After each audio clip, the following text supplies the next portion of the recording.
Becoming Kareem by Kareem Abdul-Jabbar.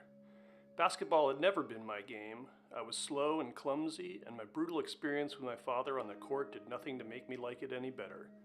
But there wasn't much else to do at school, and the court was a place where I could be by myself. Lou Alcindor first started playing basketball in 4th grade because he was the second tallest kid in his school and was drafted to the team, whether he wanted to play or not. In 1989, Kareem Abdul-Jabbar retired from the NBA, holder of the NBA record for most career points scored, a record that still stands. They are the same person 32 years apart. This is the story of how Lou became Kareem. Wish Tree by Catherine Applegate. My friends call me Red, and you can too, but for a long time people in the neighborhood have called me the Wish Tree. Every year on the first day of May, people come from all over town to adorn me with scraps of paper, tags, bits of fabric, snippets of yarn, and the occasional gym sock. I wish for a flying skateboard. I wish for a world without war. I wish for an A on my geography test. I wish my gerbil could talk. I wish I weren't hungry sometimes. Leave? People are supposed to make their wishes on a rag or a piece of paper, not carve it into my trunk. The Wonderling by Mira Bartok. Welcome to the home for wayward and misbegotten creatures, run by the evil Miss Carbuncle, a cunning villainess with a cold, impenetrable heart, who believes her terrified young charges exist only to serve and suffer, in silence. Number 13 looked like a young fox, but stood upright like a child, had no tail to speak of and only one ear. Number 13 said little, kept his head down, and did what he was told. And then Trinket arrived at the home. Insignificant Events in the Life of a Cactus by Dusty Bowling. Growing up, I could do most everything everyone else with arms could do. Eating cereal, brushing my teeth and hair, getting dressed, and yes, even wiping my own bottom. I know you're instantly wondering how I do it, and maybe I'll tell you later. Maybe. Until then, you just have to live in suspense. Felix Wise by Lisa Bunker. When Felix Wise was 3 years old, a hyper-intelligent fourth-dimensional being became fused inside him. At 13 years old, with 29 days until the procedure that will either separate Felix and Zix or kill them, Felix has decided to start a secret blog.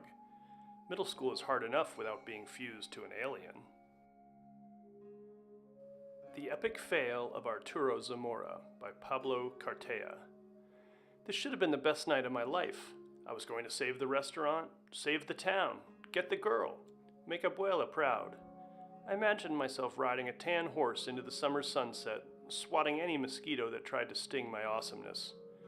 Instead, I'm locked in a small room that smells like chorizo and stale popcorn, while my arch enemy continues to brainwash the community with reggaeton and free sunscreen. The big details of my epic fail are all here. Everything. Todo. See You in the Cosmos by Jack Chang. All 11-year-old Alex Petrosky wants is to launch his golden iPod into space. With a series of audio recordings, he'll show other life forms what life on Earth is really like. Alex sets out on a road trip to collect his recordings and learns a thing or two about his personal universe along the way. Halfway Normal by Barbara D. 7th grade Nora is headed back to public school after 2 years of intensive leukemia treatment.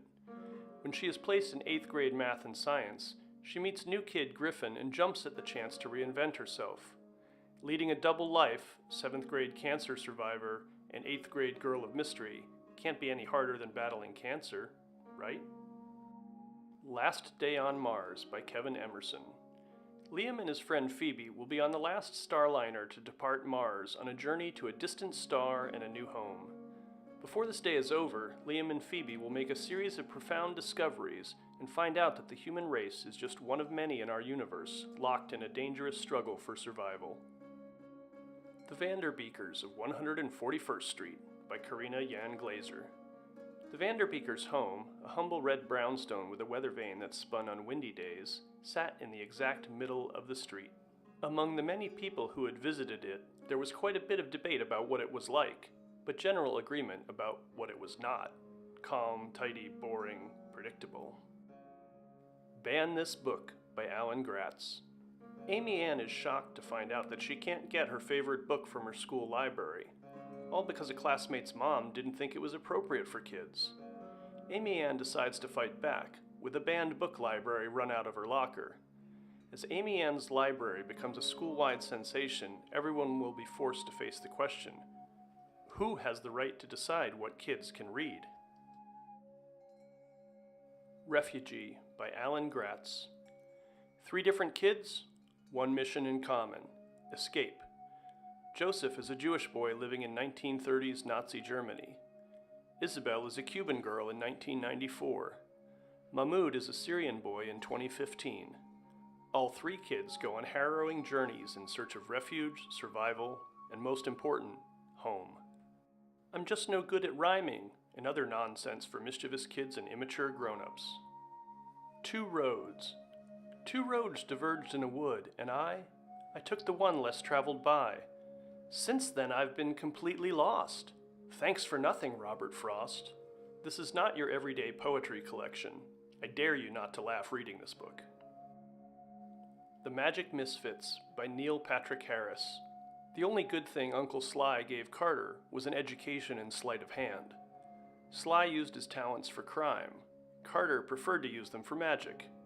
Carter finally escapes his shady guardian, only to find his first true friends threatened by crime boss B.B. Bosso and his circus of thieves. You know the saying, it takes a thief to catch a thief, right?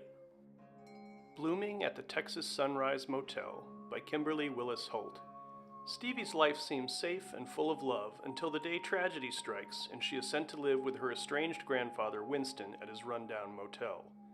Stevie struggles to connect with her grandfather as she learns about her parents' unspoken past and tries to find a new place to call home. Girls' Fair in Middle School by Victoria Jameson. Imogene is excited to start public school after being homeschooled at a Renaissance fair her whole life.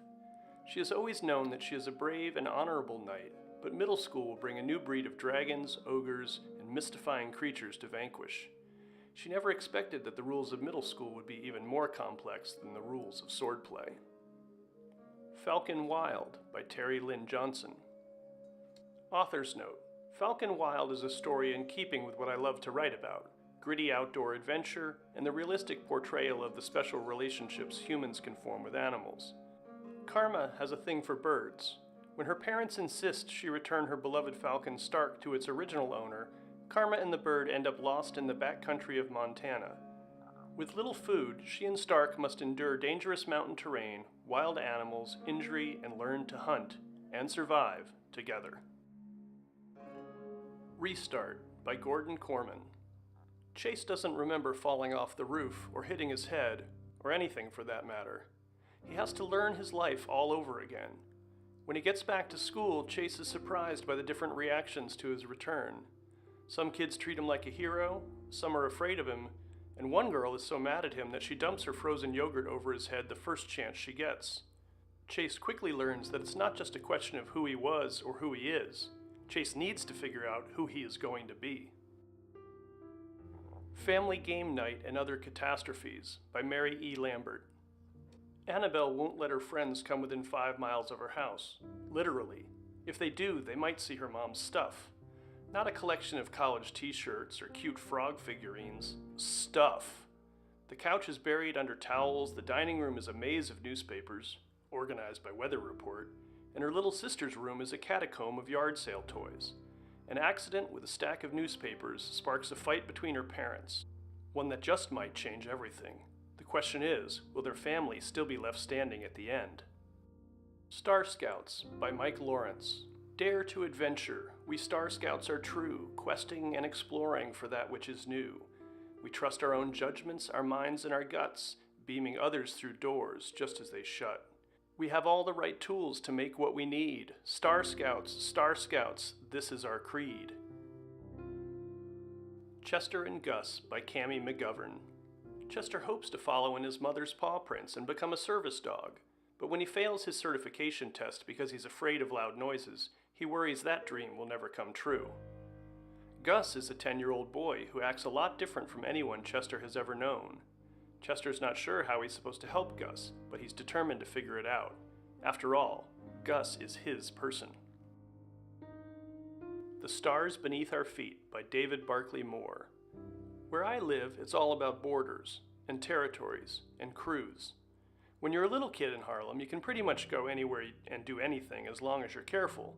But when you start to get old, about my age, 12, things start to change. Train I Ride by Paul Mosier. In spite of it not being such a wonderful place, and Grandma not being the warmest or the most entertaining person around, I wasn't happy to leave it behind. It was what I knew, for 2 years anyway. It was comfortably dreadful, and now I'm rolling away from it because Grandma can't take care of me anymore. The First Rule of Punk by Celia C. Perez. Always, always remember the first rule of punk. Be yourself. So what if you're a total weirdo? We're all weird in some way, right? Right. The Someday Birds by Sally J. Pla. Dad would be so excited if I can tell him that I've checked a great horned owl, GHO, off our list of someday birds. He would like that. I think about that as the truck shifts gears and roars forward, chugging up and up. What if I tried to spot all the birds on our list? Then I could tell Dad I found them all, that I did it for him. It could be like a gift I could give him, a gift to help him get better. That feels right. Patina by Jason Reynolds. Ain't no such thing as a false start, because false means fake, and ain't no fake starts in track. Either you start or you don't. Either you run or you don't. No in between. Now, there can be a wrong start. That makes more sense to me. It means you just start at the wrong time. Just jump early and break out running with no one there running with you. No competition except for your own brain that swears there's other people on your heels. But ain't nobody there. Not for real. Ain't no chaser. That's what they really mean when they say false start. A real start at the wrong time. The Whydah by Martin W. Sandler. For more than 200 years, the wreck of the Whydah and the riches that went down with it sat at the bottom of the sea until the ship was finally found in 1984, a sunken time capsule. The artifacts brought up from the ocean floor are priceless, both in value and in teaching us just how much we don't know about the pirates who owned them. Short by Holly Goldberg Sloan. Julia spends a lot of time looking up. Just don't call her short. She's boycotting that word. Her mother insisted that she audition for The Wizard of Oz, and now she's been cast as a munchkin, even though she can't sing or dance. Julia is surprised to find that she doesn't hate it. It looks like this might be Julia's summer to grow, but maybe not the way she would hope. The Secret Sheriff of 6th Grade by Jordan Sonnenblick. Maverick knows that things can go awfully wrong in 6th grade. Bullies, fights, misunderstandings, and he wants to change that. One of the last things his father left him was a toy sheriff's badge back when Maverick was little. Now Maverick carries it around to remind himself of his dad and as a reminder of his goal as a secret sheriff of 6th grade. He's determined to make school a better place for everyone, even when it'd be easier to duck his head and fade into the background. Beyond the Bright Sea by Lauren Wolk. Maybe the real beginning was when Osh found Crow as a baby, washed up on the shore in a makeshift boat. Clearly her boat came from Penikese, where the leprosy sanitarium was located. He could have turned her into the proper authorities, but for a man escaping a past he'd never discuss, it was actually easier to raise her with the help of his neighbor Miss Maggie. Now Crow is older and she wants to know where she came from. Leprosy, pirate gold, orphans, shipwrecks, lost messages, they all crowd the pages and leave you coming back for more, says the School Library Journal Review of the Day by Elizabeth Bird.